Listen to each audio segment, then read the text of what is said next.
رابطه باید از نظر احساسی رضایت طرفین رو برآورده بکنه. رابطه عاطفی مثبت باید شما رو خوشحال‌تر کنه و باعث بشه حالتون بهتر بشه. با این حال اگر رابطه‌ای باعث ناراحتی شما شد، ممکنه شما درگیر یه رابطه سمی شده باشید. توی این ویدیو 5 تا نشونه مهم رابطه سمی رو بهتون میگیم. 1. عدم اعتماد. یکی از علائم هشدار دهنده رابطه سمی عدم اعتماده. توی این روابط هر حرکت شما زیر سوال میره و نظرات شما اصلا اهمیتی نداره. چنین مواردی از عدم اعتماد متقابل ناشی میشه. وقتی شریک زندگی شما به شما اعتماد نداره، توی تمام مسائل زندگی شما دخالت میکنه و این دخالت‌های زیاد ممکنه شما رو خسته کنه. اعتماد پایه و اساس هر رابطه سالمیه و اگه اعتماد توی رابطه شما وجود نداشته باشه، شما وارد یک رابطه سمی شدی.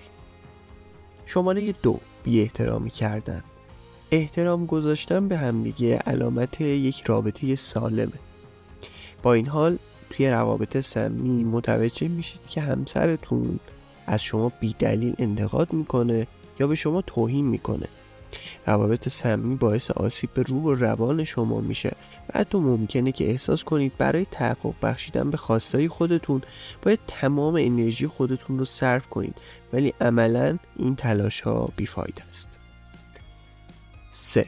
عدم صداقت. توی یه رابطه سالم باید بتونید تمام مسائل شخصیتون رو با یکدیگر به اشتراک بذارید.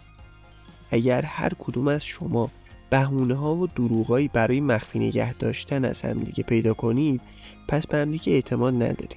این وضعیت نشون دهنده رابطه سمیه. 4. غم و اندوه همیشگی. اشکالی نداره که گاهی غمگین بشید، اما اگر این غم دائمیه و شما رو به سمت افسردگی سوق میده، به نظر میرسه شریک زندگی شما فقط به ناراحتی های شما اضافه میکنه و برای بهبود این قضیه تلاشی نمیکنه. 5. قطع روابط با دوستان و خانواده خود. روابط سمی میتونن اونقدر طاقت فرسا باشن که شما مجبور بشید که دوستا و خانواده‌تون رو ترک بکنید و یا اونها رو نادیده بگیرید.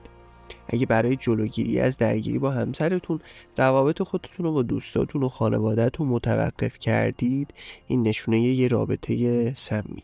توی کامنت ها لطفاً بهمون بگین دیگه چه علامت هایی برای رابطه های سمی میشناسید که ما اشاره بهشون نکردیم.